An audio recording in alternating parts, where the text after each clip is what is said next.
Wabarakatuh. Bismillahirrahmanirrahim. Alhamdulillahirabbil alamin. Wa bihi nasta'inu ala umurid dunya waddin. Wassalatu wassalamu ala asyrafil anbiya wal mursalin wa ala alihi wa sahbihi ajma'in, amma ba'du.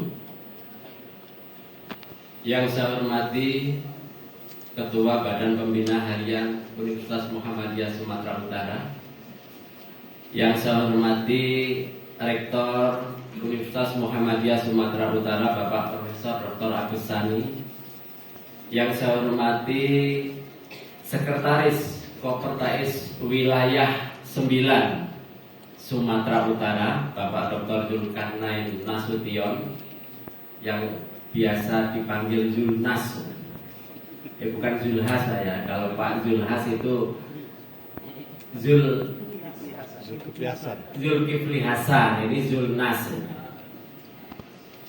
Yang saya hormati para rektor, para ketua sekolah tinggi di lingkungan Kopertais Wilayah 9 Sumatera Utara. Yang saya hormati para wakil rektor, dekan FAI, direktur program pasca sarjana, Mudir Ma'had Abu Ubaidah, Mudir Pondok Pesantren Modern Muhammadiyah Kuala Madu dan rombongan, pimpinan program studi dan para dosen di lingkungan Fakultas Agama Islam Universitas Muhammadiyah Sumatera Utara, mahasiswa dan mahasiswi Fakultas Agama Islam Universitas Muhammadiyah Sumatera Utara, dan hadirin yang berbahagia. Pertama dan utama, marilah kita panjatkan puji syukur kehadirat Allah Subhanahu wa Ta'ala atas segala nikmat dan karunia-Nya. Shalawat dan salam kita sampaikan kepada junjungan kita Nabi Muhammad sallallahu alaihi wasallam. Ibu-ibu dan bapak sekalian yang saya hormati, Pak Rektor yang saya hormati, pertama saya menyampaikan selamat kepada Pak Rektor dan seluruh jajaran yang mulai sekarang ini telah diberikan kepercayaan tambahan dari Kementerian Agama seiring dengan telah terbitnya izin prodi baru, yaitu Magister Pendidikan Agama Islam, dan kemudian yang kedua adalah program studi ilmu falak untuk program sarjana. Jadi dengan demikian amanah yang diemban Pak Dekan ini bertambah lagi, ya. Semakin berat. Mudah-mudahan Pak Dekan semakin maju, semakin amanah, semakin sukses untuk mengemban amanah ini. Selamat untuk UMSU dan juga Fakultas Agama Islam UMSU. Kita beri tepuk tangan. Ini sekaligus para rektor, para ketua PTKIS di lingkungan Kopertais Wilayah 9 Sumatera Utara ini. Kesempatan ini jangan hanya sekedar untuk hadir di sini, tapi sekaligus mumpung ketemu Pak Rektor UMSU yang hebat, belajar, tanya bagaimana resepnya, bagaimana caranya bisa mengelola perguruan tinggi semaju UMSU ini. Mana para rektor PTKIS mana yang ada, coba? Ketua ini. Ketua. Di atas rektor ini yang datang. Hanya satu aja, yang rektor yang datang hanya satu. Ketua mana? Para ketua mana? Ketua sekolah tinggi. Oke, 1, 2, 3, 4. Mana lagi?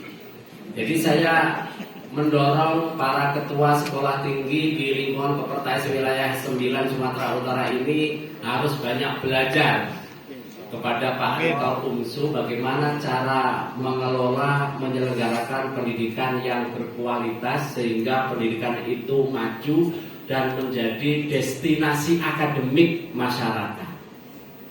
Ibu-ibu dan bapak sekalian yang saya hormati, untungnya saya diminta untuk ini kuliah, judulnya kuliah umum, namanya kuliah umum. Jadi saya bicara yang umum-umum saja.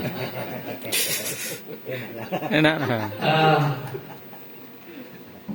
Ada mimpi yang harus kita bangun sebagai umat Islam di Indonesia itu, dan yang harus kita wujudkan. Mimpi itu yaitu kita harus bisa mewujudkan Indonesia ini sebagai salah satu peradaban Islam dunia. Kenapa kita harus bermimpi itu dan kita layak untuk bermimpi itu? Karena paling tidak kita sudah memiliki 3 modal sosial untuk mewujudkan Indonesia sebagai salah satu pusat peradaban Islam dunia. Paling tidak kita sudah memiliki 3 modal sosial untuk mewujudkan Indonesia menjadi salah satu pusat peradaban Islam dunia. Apa itu 3 modal sosial? Pertama, Indonesia adalah negara Muslim terbesar di dunia saat ini. Ya, jadi Indonesia adalah negara Muslim, bukan negara Islam. Negara Muslim terbesar saat ini. Penduduk Indonesia sekarang ini 270 juta jiwa. 87%-nya beragama Islam. Tinggal hitung berapa ratus juta jiwa itu yang beragama Islam. Ini adalah modal sosial pertama dan penting sekali. Ini saya sampaikan kepada ibu bapak, kepada saudara-saudara, pada para mahasiswa. Jadi sekarang ini Indonesia adalah menjadi negara Muslim terbesar di dunia. Tapi kita nggak bisa menjamin 10 tahun ke depan, 20 tahun ke depan penduduk Muslim terbesar itu bukan lagi Indonesia. Pakistan bisa jadi, bahkan tidak mungkin Cina akan bisa menjadi negara dengan penduduk Islam terbesar di dunia dalam 10-20 tahun ke depan. Kok bisa? Sekarang Cina penduduknya berapa? 1,4 miliar. 1,4 miliar. Sekarang kalau misalnya penduduk Cina yang Muslim aja ada 10%, itu berarti sudah 140 juta. 140 juta. Itu baru 10%. Kalau 20 tahun ke depan, misalnya Muslimnya itu tumbuh cepat, bukan tidak mungkin negara dengan penduduk Islam terbesar di dunia itu bukan lagi Indonesia, tapi bisa Cina, bisa Pakistan, dan lain-lainnya. Ya, kondisi sekarang ini bahwa Indonesia itu sebagai negara Muslim terbesar di dunia, ini adalah modal sosial yang penting untuk menjadikan Indonesia sebagai salah satu pusat peradaban Islam dunia. Karena tidak mungkin pusat peradaban Islam itu bukan di negara Muslim atau bukan di negara Islam. Kalau tidak di negara Islam, ya paling tidak harus di negara Muslim. Artinya negara di mana mayoritas penduduknya itu harus beragama Islam. Itu baru bisa menjadi modal sosial. Kalau bukan di negara yang mayoritas penduduknya beragama Islam, sulit untuk mewujudkan sebagai salah satu pusat peradaban dunia.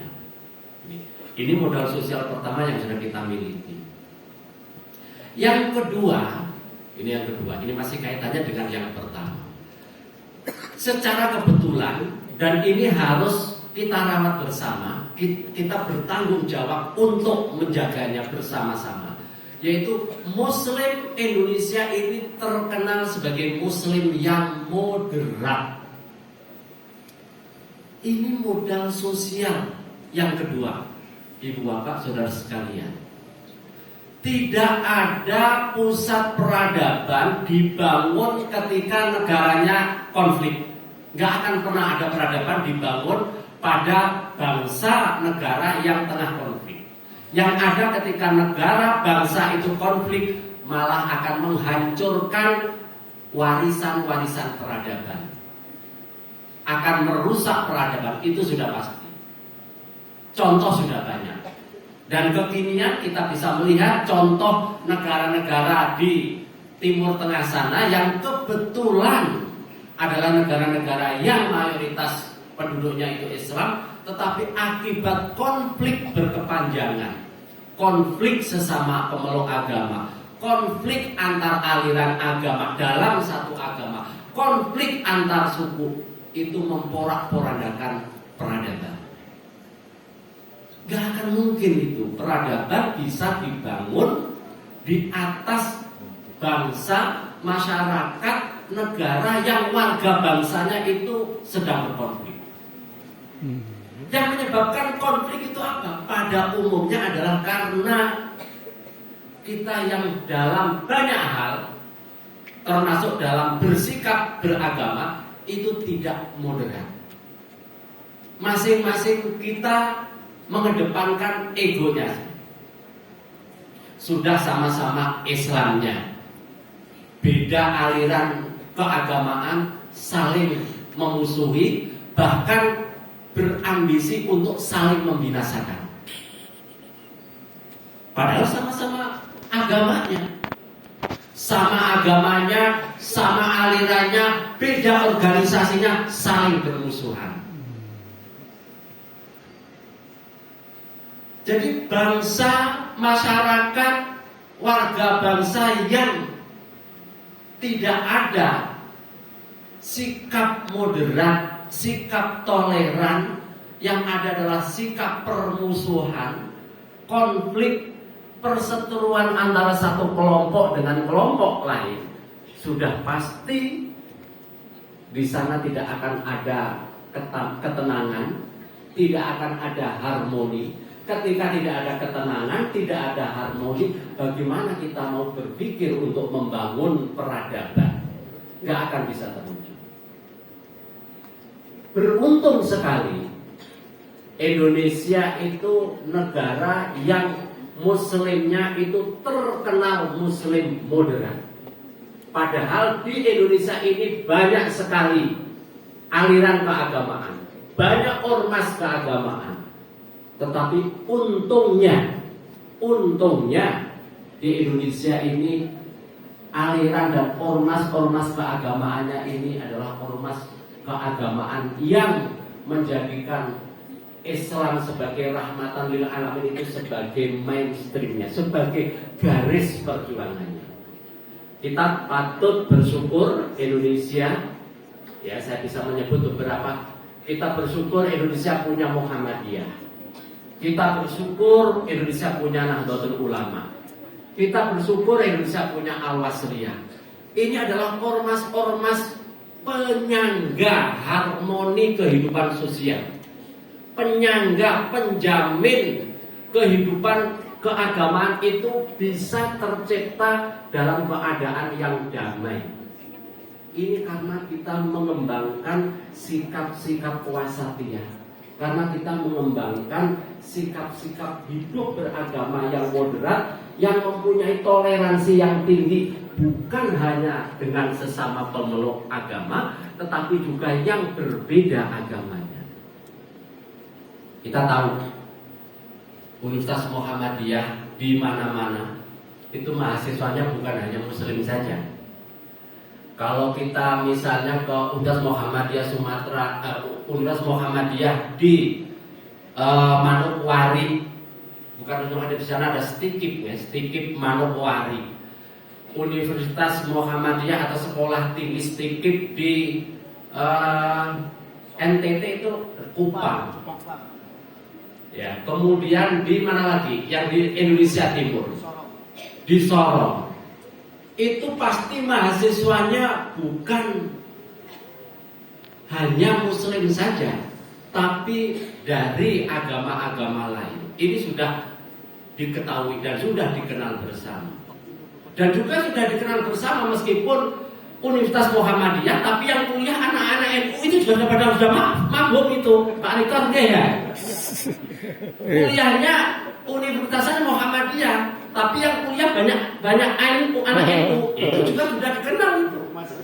Ya, termasuk di sini juga gitu. Jadi ini antara ormas-ormas yang pengusung Islam Wasatiyah ini sedang berkolaborasi.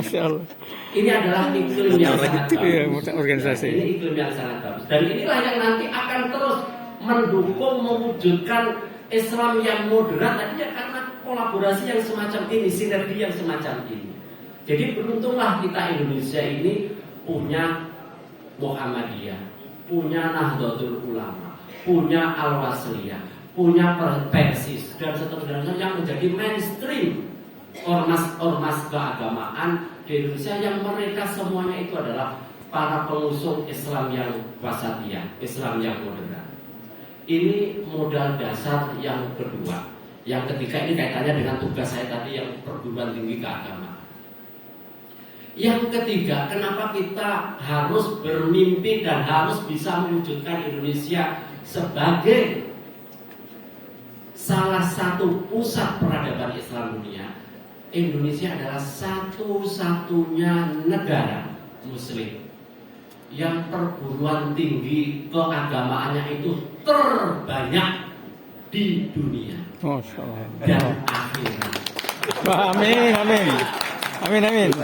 Bukan hanya di dunia, Pak Bu. Amin. Jadi Indonesia itu adalah negara satu-satunya di dunia ini yang perguruan tinggi keagamaannya itu terbanyak di dunia dan akhirat. Amin, amin. Mantap itu. Amin, amin. Kementerian Agama sekarang ini di bawah binaan Direktorat Jenderal Pendidikan Islam, Direktorat Pendidikan Tinggi Keagamaan Islam, itu sekarang ini punya 800 perguruan tinggi keagamaan Islam, Pak Rektor. Ya, 800 perguruan tinggi keagamaan Islam.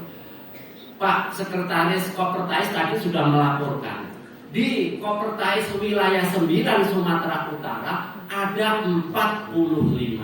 Di Kopertais wilayah 4 Jawa Timur itu 170 perguruan tinggi Islam. Padahal di sana itu di Jawa Timur kabupaten kotanya cuma ada 34 atau 37. Kampus PTKIS-nya 170. Rata-rata satu kabupaten kota 5 kampus PTKI. Ini tidak mungkin ditemukan Pak di negara manapun. Coba cek ke negara manapun. Tidak ada pernah tuh perguruan tinggi keagamaan sebanyak di Indonesia. Bahkan mungkin di Arab sana yang negara Islam ya 100% penduduknya Muslim dan kaya, nggak akan pernah sampai ada perguruan tinggi sebanyak 800 seperti Indonesia. Kalau perguruan tinggi di bawah Dikbud ada 4.000. Jadi jumlah keseluruhan itu ada 4.800-an bahkan sampai 4.900 Pak Rektor. Karena di bawah LLDikti yang seluruh Indonesia itu 4.000. Pak Dirjen ketika dalam Pak Dirjen Dikti, Pak Prof. Nijam dalam satu diskusi dengan kami di Kemenak itu beliau pernah menyampaikan data-data dengan 4.000 kampus ditambah dengan kampus di bawah Kemenak itu 4.800 itu kalau seluruh lulusan SLTA, SMA, SMK, MA 100% lulusan SLTA itu kuliah, kampus yang ada itu masih lowong. 4.800 itu masih lowong bisa menampung 100% lulusan SLTA. Padahal faktanya sampai sekarang angka partisipasi kasar pendidikan tinggi di Indonesia itu baru menembus angka 38%. Artinya setiap lulusan SLTA itu yang melanjutkan ke perguruan tinggi itu baru 38 anak dari 100 anak lulusan. Baru 38%. Nah, padahal tadi kata Pak Dirjen Dikti, seandainya lulusan SLTA itu 100% masuk ke perguruan tinggi, dengan jumlah perguruan tinggi yang ada saja, itu mereka masih bisa menampung. Nah sekarang logikanya, nah lulusan yang melanjutkan aja baru 38%. Kalau 100% aja masih bisa menampung, Apalagi ini cuma 38%, artinya banyak kampus yang masih kosong. Kok bisa? Itu berarti kebanyakan kampusnya. Makanya sampai mendapatkan rekor perguruan tinggi terbanyak di Indonesia itu bukan hanya di dunia dan akhirat ya, karena kebanyakan kampus. Banyak yang masuk ya. Kebanyakan kampus.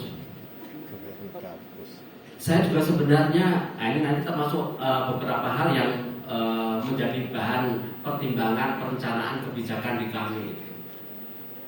Kalau penambahan prodi itu saya menyambut gembira sebenarnya. Artinya kalau ketika ada penambahan prodi baru, itu berarti di sana ada pertumbuhan dan perkembangan ilmu pengetahuan itu semakin maju. Tapi kalau ada penambahan kampus baru, itu terkadang itu saya tidak begitu happy. Karena ini pasti para penyelenggara pendidikan yang berlomba-lomba ingin mendirikan kampus-kampus baru. Ini karena pasti mereka itu berpikirnya membidik lulusan SLTA. Jadi niatnya adalah ingin merebut pangsa pasar lulusan SLTA, bukan untuk pengembangan ilmu. Nyatanya kampus kita sudah terlalu banyak, masih saja tambah kampus. Makanya kami memang sedang berencana mengikuti langkah yang sudah ditempuh oleh Kemendikbud. Kalau Kemendikbud itu sekarang kan sudah 2-3 tahun ini sudah melakukan moratorium pendirian kampus baru, sekitar 2-3 tahun ini.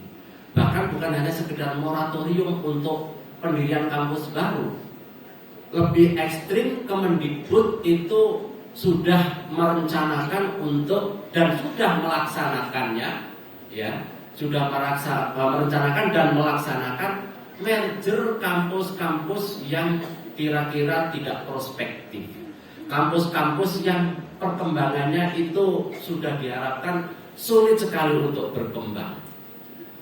Indikator kampus yang nanti tidak mudah untuk berkembang itu ketika kampus itu jumlah mahasiswanya, satu kampus tapi jumlah mahasiswanya kurang dari 1.000. Ya, itu sudah dilakukan merger. Cuma ini yang tidak bisa saya tiru dari Kemendikbud. Kemendikbud itu duitnya banyak sekali. Duitnya banyak banget dah. Jadi banyak banget Kemendikbud itu duitnya. Sehingga Kemendikbud itu dengan mudah untuk program merger kampus ini bisa memberikan iming-iming kampus yang mau merger dengan sukarela. Kampus yang mau merger sukarela, dia tawarin itu, kasih insentif 100 juta. Sehingga ketika ada 2 kampus, satu mahasiswanya 600, satu mahasiswanya 700, daripada berdiri berjalan sendiri-sendiri, potensi untuk berkembangnya itu terlalu sulit, maka ditawarkan untuk merger. Masing-masing dapat 100 juta dikumpulkan jadi satu kampus. Dari semula 2 kampus yang berbeda dikumpulkan jadi satu kampus. Ini kan menjadi lebih efisien dari tata pengelolaan, dari manajemen lebih efisien. Nah, ini yang tidak bisa kami tiru di Kementerian Agama, tidak bisa meniru Dikbud seperti itu, karena Dikbud duitnya banyak. Kalau Kemenak meniru langkah merger Dikbud dengan iming-iming 100 juta itu, 800 kampus di lingkungan Kementerian Agama, 800-nya itu, saya jamin lebih dari 70% itu kampusnya jumlah mahasiswanya kurang dari 1.000. Kalau 70% dari 800 itu berarti kira-kira berapa Pak Zul? 560. Itu lebih dari, ya mungkin sampai angka ya 700-an. Coba 700 kampus, kalau nanti masing-masing saya tawarkan 100 juta supaya merger harus dibutuhkan berapa? 70 miliar ya. 70 miliar nggak punya duit, banyak itu hanya untuk ngurusi memberikan insentif merger saja. Nggak punya. Kalau di grup duitnya banyak, jadi bisa saja itu dengan mudah memberikan iming-iming. Nih saya kasih insentif 100 juta asal you mau merger. Tapi kampus-kampus yang jumlah mahasiswanya kurang dari 1.000. Nah kalau kami yang jumlah mahasiswanya kurang dari 1.000 itu tadi dari 800 kampus, itu bisa saya katakan lebih dari 70% itu mahasiswanya kurang dari 1.000. Kalau harus di merger, berarti kami harus menyediakan untuk kebutuhan merger ini saja uang insentif untuk merger ini 70 miliar. Kami nggak punya uang sebanyak itu. Kalau hanya untuk satu kebutuhan saja 70 miliar. Ini problem pertama. Problem kedua, tidak sesederhana memerger PT KI dengan merger yang terjadi di lingkungan Dikbud. Di PT KI, ini saya cerita kampus-kampus yang basisnya pesantren saja. Satu pesantren dengan pesantren yang lain itu kan sudah merupakan, itu kan oleh para pengasuh kiai, pengasuhnya kiainya itu menjadi akar sosial untuk menanamkan ideologi, untuk menjadi akar sosial kiai. Tidak mungkin satu kampus di merger dengan kampus lain yang beda pondok pesantrennya, nggak mungkin itu. Mau digorok dirjennya sama kiainya, mau digantung, dianggap dibilang itu murid yang enggak, yang suul adab, ya murid yang nggak tahu diri, memperlakukan kiainya seperti itu nggak mudah kalau di lingkungan Kementerian Agama itu. Itu baru bedanya beda pesantren yang bisa jadi itu dua-duanya afiliasinya ke Nahdlatul Ulama loh ya, saya buka-bukaan aja. Bisa jadi dua-duanya itu ya afiliasinya itu ke Nahdlatul Ulama, hanya beda pesantren aja, nggak mungkin itu bisa digabung. Apalagi mana mungkin yang misalnya berbeda Al-Wasliyah dengan NU kok digabung, ya nggak mungkin, itu kan? Ya, Al-Wasliyah dengan Persis digabung nggak mungkin. Itu kesulitan yang terjadi di kami itu seperti itu.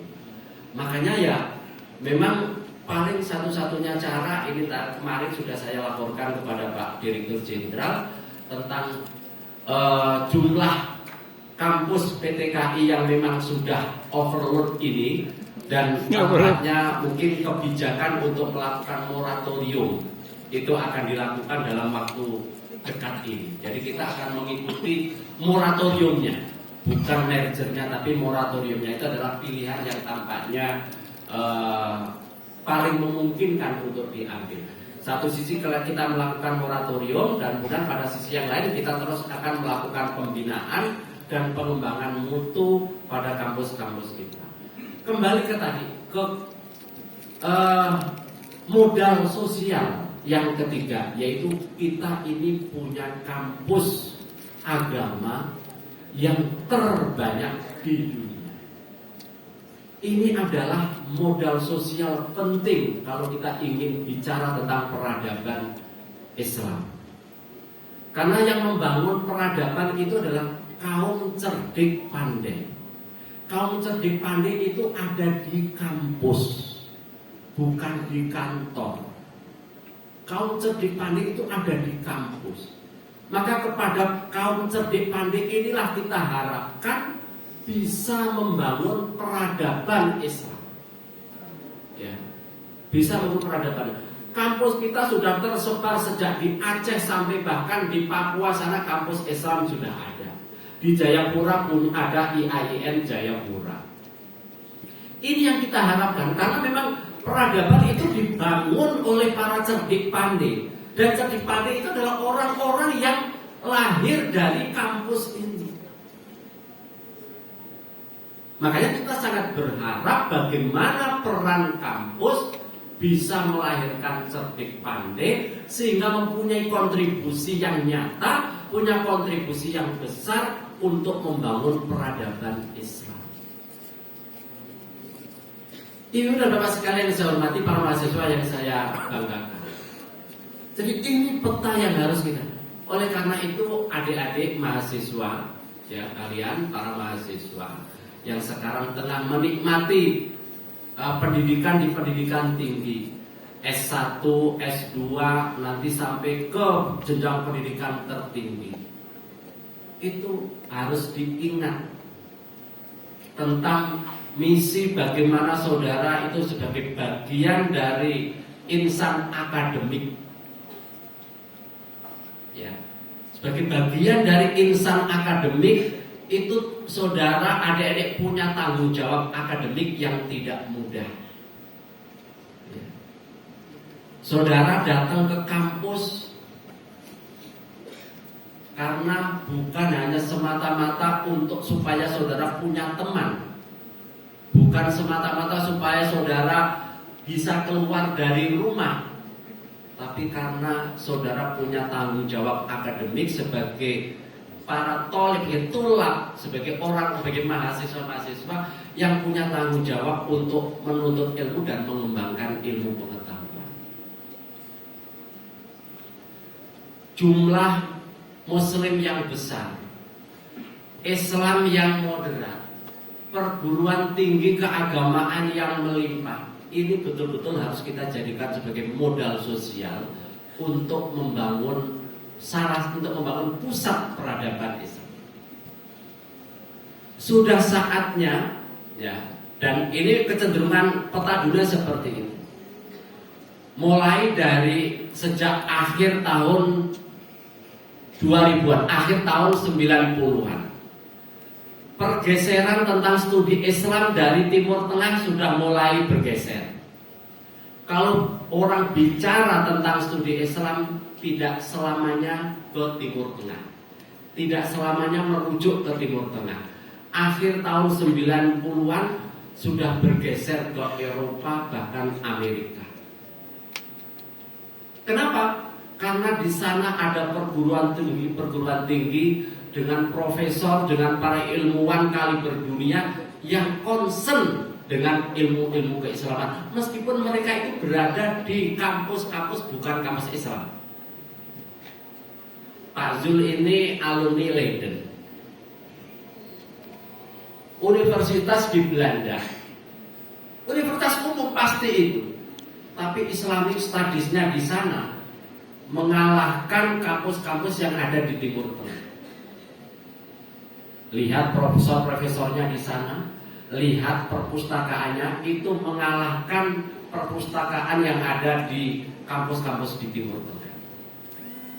Di Jerman, di Kanada, McGill Kanada, di Jerman, di Bonn, di Amerika, yang mau Ohio atau yang lainnya, itu kemudian mengambil alih peran kampus-kampus pusat peradaban yang semula di Timur Tengah, bergeser ke Eropa bahkan Amerika.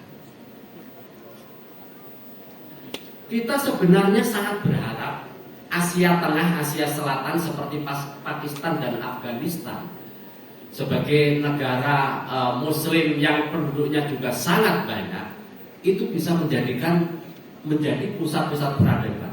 Tapi ketika kita melihat geopolitik dan konflik yang berkepanjangan di Asia Tengah dan Asia Selatan, kita pesimis untuk mengharapkan misalnya seperti Pakistan, Afghanistan, dan bahkan sebagian di India akan bisa mengambil peran ini. Kita pesimis. Dulu beberapa mahasiswa kita dari Indonesia ketika belajar Islam itu ada yang ke Pakistan, ke India, tapi sekarang sudah tidak lagi. Dan saatnya inilah kita Indonesia, ya, kita harus bisa mewujudkan bahwa Indonesia itu bisa menjadi pusat peradaban Islam dunia, salah satu pusat peradaban Islam dunia. Ya, ini kalau kampus-kampus kita, jika kampus-kampus kita itu memiliki kualifikasi yang baik, tata kelola yang baik, punya profesor-profesor yang berreputasi internasional, bukan hanya sekedar jumlah, tetapi kita memang membutuhkan kualitas. Ini yang paling utama. Kecenderungan terakhir beberapa tahun terakhir ini, kampus-kampus kita di PTKI ini sudah banyak mahasiswanya dari luar negeri, bahkan dari Timur Tengah juga banyak. Ini adalah iklim yang baik yang harus kita jaga. Artinya kepercayaan dunia kepada Indonesia sebagai salah satu pusat peradaban Islam dunia itu sudah mulai tampak dari sini. Ketika mulai ada mahasiswa dari luar negeri yang belajar Islam ke Indonesia, itu berarti menunjukkan bahwa Indonesia ini sudah layak dan sudah memulai untuk menjadi pusat peradaban. Nah, inilah tanggung jawab para pimpinan PTKI, negeri maupun swasta, ibu bapak, bagaimana kita bisa membangun peradaban, bisa membangun kampus-kampus kita, kampus yang berkualitas. Ibu-ibu dan bapak sekalian yang saya hormati, saya pesankan, kita harus bisa memaknai setiap ikhtiar pemerintah dalam rangka untuk meningkatkan mutu kampus kita dengan berbagai instrumen. Ada akreditasi, ya, itu harus dimaknai. Ini adalah ikhtiar pemerintah dalam rangka membangun dan mendidik masyarakat penyelenggara pendidikan supaya dalam membangun pendidikan itu pendidikan yang berkualitas. Karena tampaknya memang ini sudah menjadi kultur kita, kultur sebagai bangsa Indonesia itu. Kita ini memang harus dibiasakan dengan peraturan-peraturan yang ketat. Kan ada adagium di tengah-tengah kita ini kan. Peraturan itu untuk diakali, loh. Sudah dibuat aturan aja masih cara peraturan itu untuk diakali katanya. Ada peraturan untuk selalu dicari celahnya. Ini kan memang kultur kita seperti itu. Makanya jangan dianggap bahwa pemerintah ini mempersulit. Pemerintah ini tidak memberikan porsi yang wajar kepada peran serta masyarakat. Bukan itu. Pemerintah, salah satu tugas pemerintah itu adalah dia sebagai regulator, mengatur,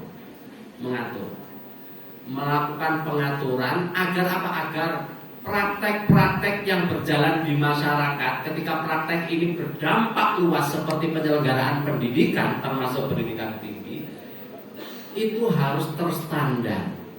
Makanya ada NSPK-nya, ada normanya, ada standarnya, ada prosedurnya, ada kriterianya. Itu semuanya dibuat supaya kita itu ketika mendirikan perguruan tinggi itu orientasinya harus kepada mutu.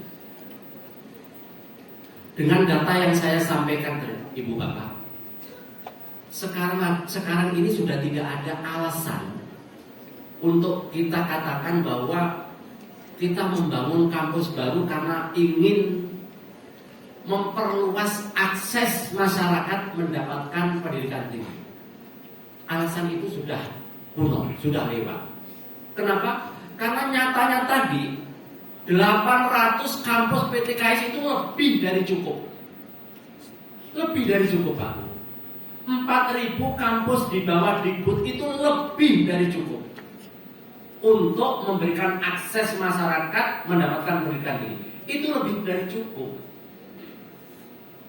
Karena itu sudah lebih dari cukup, maka semua pihak penyelenggara pendidikan itu orientasinya sudah harus berbicara kepada peningkatan mutu, apalagi peningkatan mutu, relevansi dan daya saing. Peningkatan mutu, relevansi dan daya saing. Kita harus sudah berorientasi ke sini. Kalau tidak, tentu kita tidak mau dikatakan bahwa kita ini termasuk bagian dari orang yang telah mendolimi masyarakat karena tidak memberikan pendidikan yang baik kepada masyarakat. Nah, itu jangan sampai terjadi. Oleh karena itu saya mengajak kepada teman-teman pimpinan PTKIS khususnya yang hadir di sini dan maupun yang tidak hadir, ayo kita belajar, kita membangun kampus ini jangan seorang diri. Kita harus berkolaborasi. era sekarang ini memang yang dibutuhkan adalah era kolaborasi. Kita tidak mungkin berjalan sendiri. UMSU maju kan yang dilihat sekarang, tapi jerih payahnya beberapa tahun, belasan tahun, puluhan tahun yang lalu kan juga tidak mudah tantangannya. Sampai bisa seperti ini pasti membutuhkan perjalanan panjang, effort yang luar biasa, dukungan dari berbagai pihak, dan pasti butuh kolaborasi dan sinergi dengan berbagai pihak. Begitu juga yang saya minta pada pimpinan-pimpinan PT KIS itu, untuk membangun kampus yang maju itu kita harus bersinergi, harus berkolaborasi. Jangan mengurung diri, jangan ingin maju seorang diri, nggak akan bisa. Di era sekarang itu nggak ada orang cerita orang itu bisa maju seorang diri. Dibutuhkan kolaborasi kalau orang maju di era sekarang ini. Contohnya banyak. Tahu perusahaan, saya yakin semuanya tahu. Perusahaan taksi Bluebird itu kan perusahaan taksi transportasi yang luar biasa majunya pada saat itu. 10 tahun yang lalu masih berjaya. Ya. Tapi apa sekarang yang terjadi? Nyaris gulung tikar. Ibu bapak pasti tahu dulu Nokia adalah handphone yang semua orang ketika memegang Nokia itu rasa-rasanya paling wah. Karena handphone ketika itu adalah diraih oleh Nokia. Tapi karena Nokia itu tidak mau kerjasama dengan pihak lain, ketika ada sistem teknologi namanya Android itu ya, ketika Android ini ditawarkan, Nokia itu ogah untuk berkolaborasi, dan ternyata Samsung yang dengan sigap mengambil Android itu sebagai otaknya handphone, dan eranya sekarang seperti itu, sementara yang Nokia masih dengan Symbian-nya, akhirnya Nokia dalam hitungan yang sangat cepat gulung tikar. Itu karena dia tidak mau kolaborasi. Bluebird Taxi nggak mau kolaborasi, tapi beruntung sekarang dia sudah berkolaborasi dengan penyedia layanan taksi online. Sementara ketika kita lihat yang sebaliknya, ketika kita mau kolaborasi, maka yang terjadi adalah maju bersama. Kita sudah akrab dengan yang namanya Tokopedia. Kita akrab dengan Blibli. Apalagi? Tokopedia, Blibli, Shopee, apalagi? Ya, banyak sekali anak-anak muda mahasiswa tetapi tahu semuanya. Korban itu toko jual beli, tapi dia tidak punya warungnya. Jual barang, tapi dia tidak pernah memproduksi barangnya. Sama seperti Gojek, sama seperti Grab, perusahaan transportasi, tapi dia tidak satu pun tidak punya armadanya. Kita tahu kan, Grab itu perusahaan transportasi, tapi dia tidak punya satu pun armada, baik mobil maupun motor. Begitu juga Gojek, Gokar, perusahaan transportasi, tapi dia tidak punya armada. Ini kok bisa terjadi? Inilah era sekarang kolaborasi. Tokoh manajemen terkenal, ahli manajemen terkenal, Profesor Renat Kasali mengajarkan kepada kita dengan jargonnya itu sekarang, di era sekarang, era disrupsi ini, perusahaan yang ingin maju atau apapun yang ingin maju, jangan pernah berharap untuk maju bersama, maju sendiri, tapi harus berkolaborasi. Jargon rumus yang dikembangkan oleh Profesor Renat Kasali itu adalah MO. M pertama adalah mobilisasi, O orkestrasi. Gojek nggak punya mobil, nggak punya motor, tapi bisa tampil sebagai perusahaan transportasi paling besar. Kenapa? Karena dia memobilisasi sumber daya yang sudah tersebar di masyarakat yang jumlahnya melimpah ini. Bayangkan, Bluebird, dia ketika punya 1 juta mobil, berapa asuransinya, berapa biaya perawatannya, ditanggung sendiri. Tapi Gojek tanpa asuransi, tanpa biaya perawatan, hemat. Dia hanya memobilisasi modal yang sudah ada di masyarakat. Ayo yang punya mobil, ayo yang punya motor, sini kita gabung. Setelah dimobilisasi, diorkestrasi, dipadu-padankan, kerja bersama-sama untuk menghasilkan, untuk mencapai tujuan yang sama. Itulah rumus MO, mobilisasi, orkestrasi. Dan inilah kunci keberhasilan di era sekarang, era yang disebut sebagai era disrupsi itu. Begitu juga ibu bapak mengelola kampus itu gak mungkin ibu bapak tampil seorang diri. Dibutuhkan kolaborasi. Kita harus terbuka, kita harus membuka pintu kita untuk bekerja sama dengan banyak pihak. Karena inilah kunci kebesaran. Ada pepatah, saya akan mengakhiri ini dengan pepatah yang sudah sangat terkenal. Kalau kita ingin berjalan cepat, berjalanlah seorang diri. Tapi kalau kita ingin berjalan jauh, berjalanlah bersama-sama. Ya kalau kita ingin cepat, kita jalan sendiri, Bapak. Tapi baru 1 kilo kita sudah ngeblak, ya, sudah tepar karena seorang diri.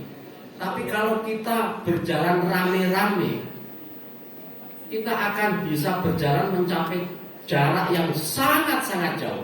Karena ketika ada satu yang capek, bisa ditandu, bisa digendong bersama, bisa dipanggul bersama, gantian. Sehingga jarak yang kita tempuh itu juga sangat jauh. Ini filosofi yang kita butuhkan untuk dunia kita sekarang ini. Ya seperti ini, kita harus berkolaborasi. Itu aja yang bisa saya sampaikan karena temanya kuliah umum, maka pun saya bicara umum-umum saja. Saya akhiri kuliah saya ini dengan sebuah pantun. Saya kalah sama Pak Rektor.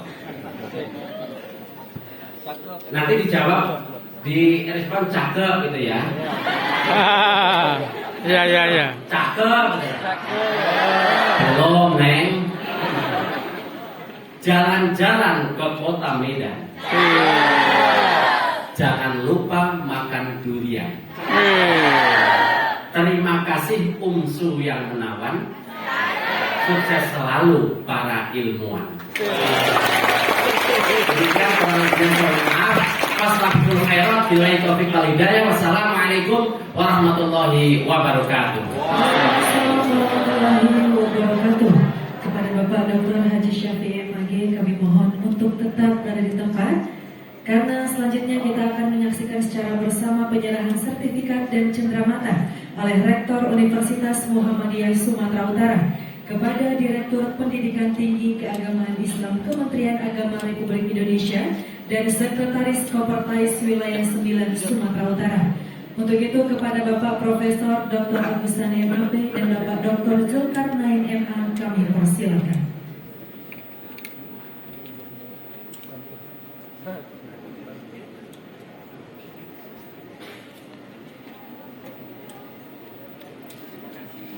Mulai berikan tepuk tangan yang meriah atas penyerahan sertifikat dan Rektor Universitas Muhammadiyah Sumatera Utara.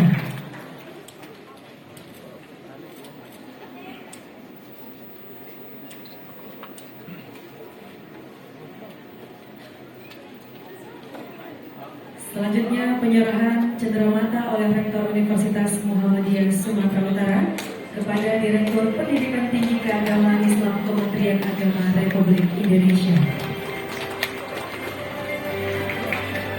Selanjutnya kita akan menyaksikan secara bersama penyerahan cenderamata oleh Rektor Universitas Muhammadiyah Sumatera Utara kepada Sekretaris Kopertais Wilayah 9 Sumatera Utara. Dilanjutkan dengan sesi foto bersama.